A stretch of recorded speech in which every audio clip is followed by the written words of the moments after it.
जगत में प्रत्येक व्यक्ति को किसी ना किसी प्रकार की निर्बलता अवश्य होती है। जैसे कोई बहुत तेजी से दौड़ नहीं पाता तो कोई अधिक भार नहीं उठा पाता, कोई असाध्य रोग से पीड़ित रहता है तो कोई पढ़े हुए पाठों को स्मरण में नहीं रख पाता। ऐसे अनेकों उदाहरण और भी हैं। क्या आप किसी ऐसे व्यक्ति को जानते हैं जिसे सब कुछ प्राप्त हो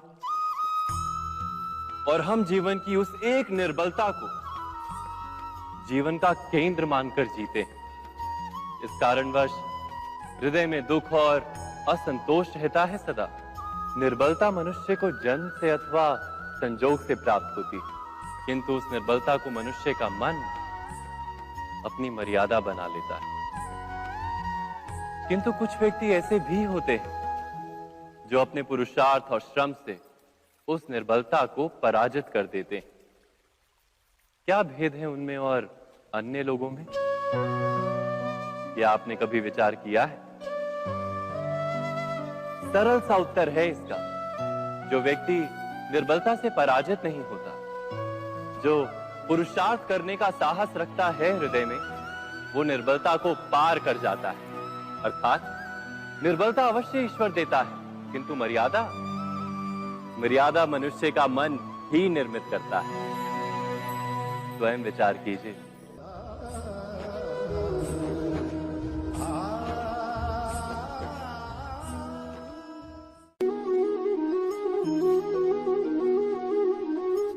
भविष्य का दूसरा नाम है संघर्ष। हृदय में आज इच्छा होती है और यदि पूर्ण नहीं हो पाती तो हृदय भविष्य की योजना बनाता है। भविष्य में इच्छा पूर्ण होगी ऐसी कल्पना करता रहता है, किंतु जीवन ना तो भविष्य में है ना अतीत में। जीवन तो इस क्षण का नाम, अर्थात इस क्षण का अनुभव ही जीवन का अनुभव। पर हम ये जानते हुए भी इतना सा सत्य समझ नहीं पाते। या तो हम बीते हुए समय के स्मरणों को घेर कर बैठे रहते हैं, या फिर आने वाले समय के लिए हम योजनाएं बनाते रहते हैं और जीवन जीवन बीत जाता है। एक सत्य यदि हम हृदय में उतार लें कि ना हम भविष्य देख सकते हैं, ना ही भविष्य निर्मित कर सकते हैं, हम तो केवल धैर्य और साहस के साथ भविष्य को आलिंगन दे सकते हैं, स्वागत कर सकते हैं भविष्य का। तो क्या जीवन का हर पल जीवन से नहीं भर जाएगा? स्वयं विचार कीजिए।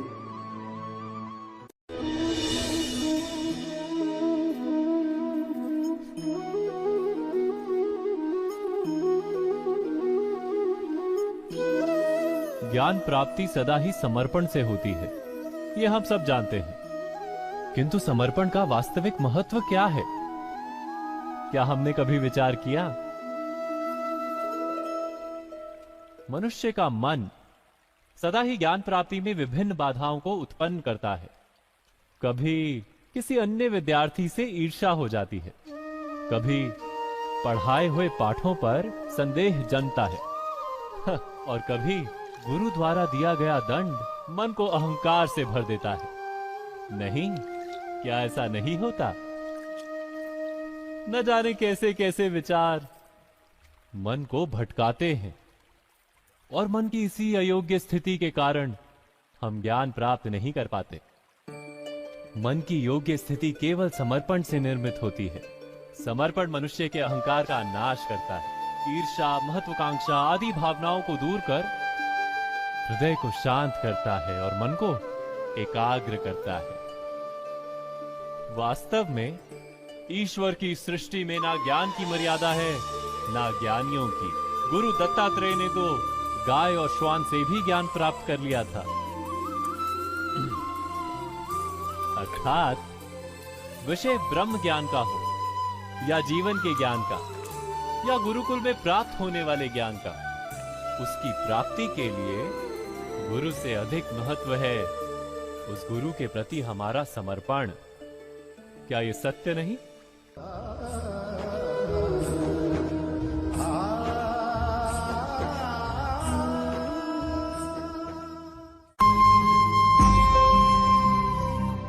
प्रत्येक मनुष्य के जीवन में ऐसा क्षण अवश्य आता है जब सारे स्वप्न, सारी आशाएं, सारे दृश्य ध्वस्त हो जाते हैं। जीवन के सारे आयोजन ही बिखर जाते हैं। एक और धर्म होता है और दूसरी ओर सुख। इसी को धर्म संकट कहते हैं। जब धर्म का वहन ही संकट हो और धर्म का त्याग ही सुख हो।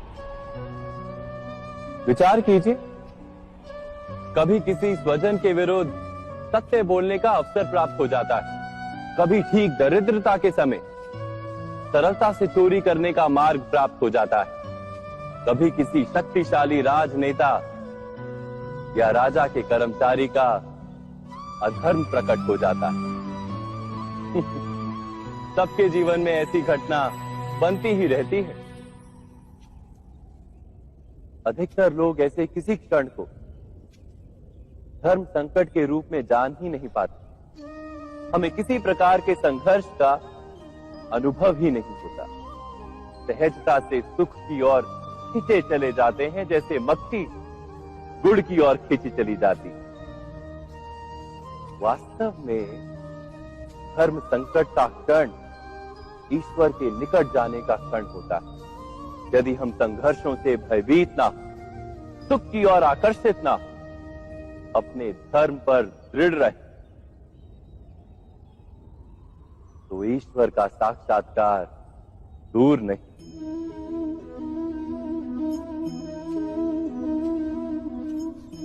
पवन से युद्ध करने वाला पत्ता यदि पेड़ से गिरता है तो भी आकाश की ओर उठता है। पवन से झुकने वाली घास वहीं भूमि पर रह जाती। अर्थात धर्म संकट से यदि हम संकट को ही टाल दें तो सुख तो मिलता है, जीवन बढ़ता है, किंतु क्या चरित्र नहीं टूटता? क्या आत्मा दरिद्र नहीं हो जाती? क्या ईश्वर से अंतर नहीं हो जाता? स्वयं विचार कीजिए।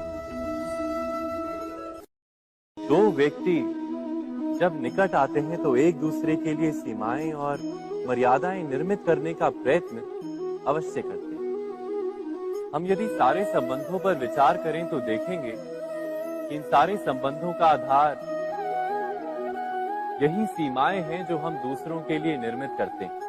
और यदि अनजाने में भी कोई अन्य व्यक्ति इन सीमाओं को तोड़ता है तो उसी क्षण हमारा हृदय क्रोध से भर जाता है। इन सीमाओं का वास्तविक रूप क्या है? क्या हमने कभी विचार किया? सीमाओं के द्वारा हम दूसरे व्यक्ति को निर्णय करने की अनुमति नहीं देते। अपना निर्णय उस व्यक्ति पर थोपते, अर्थात किसी की स्वतंत्रता का अस्वीकार करते हैं। और जब स्वतंत्रता का अस्वीकार किया जाता है तो उसका हृदय दुख से भर जाता है। और जब वो सीमाओं को तोड़ता है तो हमारा हृदय क्रोध से भर जाता है। क्या ऐसा नहीं होता?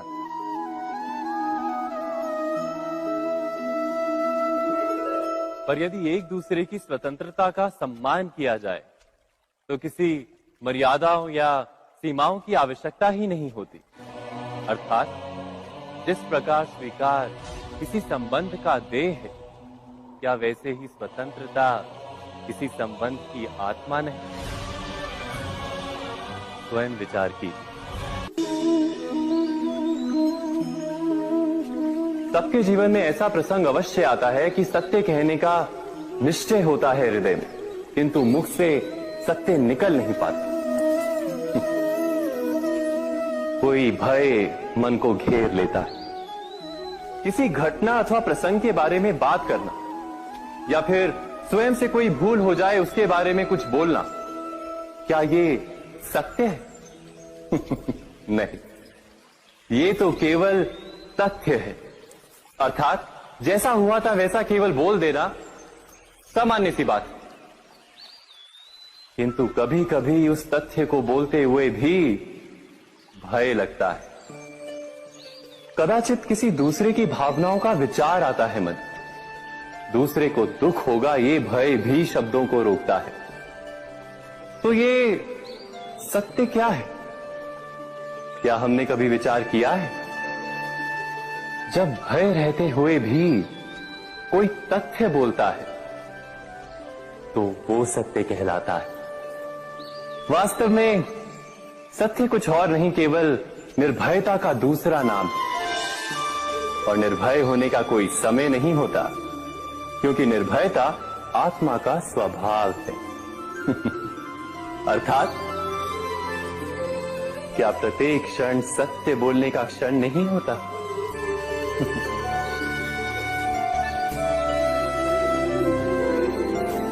स्वयं विचार कीजिए।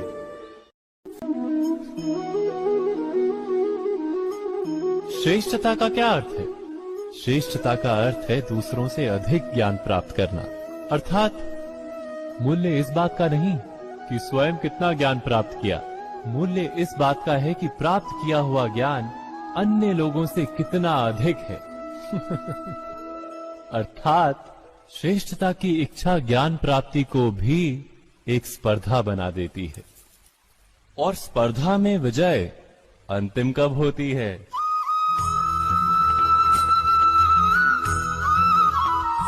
कुछ समय के लिए तो श्रेष्ठ बना जा सकता है, किंतु सदा के लिए कोई श्रेष्ठ नहीं रह पाता। फिर वही असंतोष, पीड़ा और संघर्ष जन्म लेता है। किंतु श्रेष्ठ बनने के बदले यदि उत्तम बनने का प्रयत्न करें तो क्या होगा? उत्तम का अर्थ है कि जितना प्राप्त करने योग्य है वो सब प्राप्त करना, किसी से अधिक पाने की इच्छा से नहीं, मात्र आत्मा की तृप्ति हेतु कुछ प्राप्त करना। उत्तम के मार्ग पर किसी अन्य से स्पर्धा नहीं होती, स्वयं अपने आप से स्पर्धा होती है। अर्थात उत्तम बनने का प्रयत्न करने वाले को देर अबेर सारा ज्ञान प्राप्त हो जाता है। बिना प्रयत्न के ही वो श्रेष्ठ बन जाता है। किंतु जो श्रेष्ठ बनने का प्रयत्न करता है वो श्रेष्ठ बने या ना बने, उत्तम कभी नहीं बन पाता।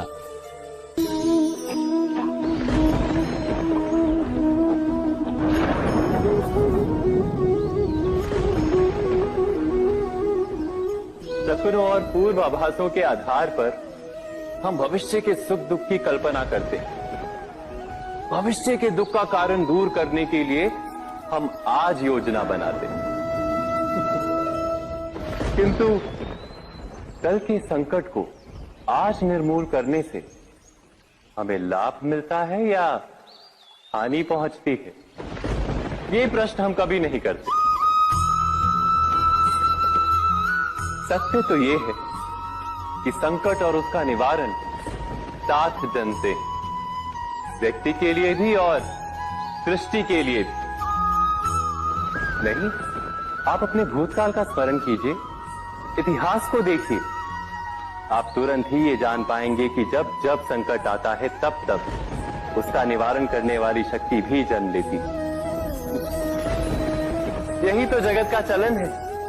वस्तुतः संकट ही शक्ति के जन्म का कारण है। प्रत्येक व्यक्ति जब संकट से निकलता है तो एक पद आगे बढ़ा होता है, अधिक चमकता है, आत्मविश्वास से अधिक भरा होता है, न केवल अपने लिए अपितु विश्व के लिए भी। क्या ये सत्य नहीं?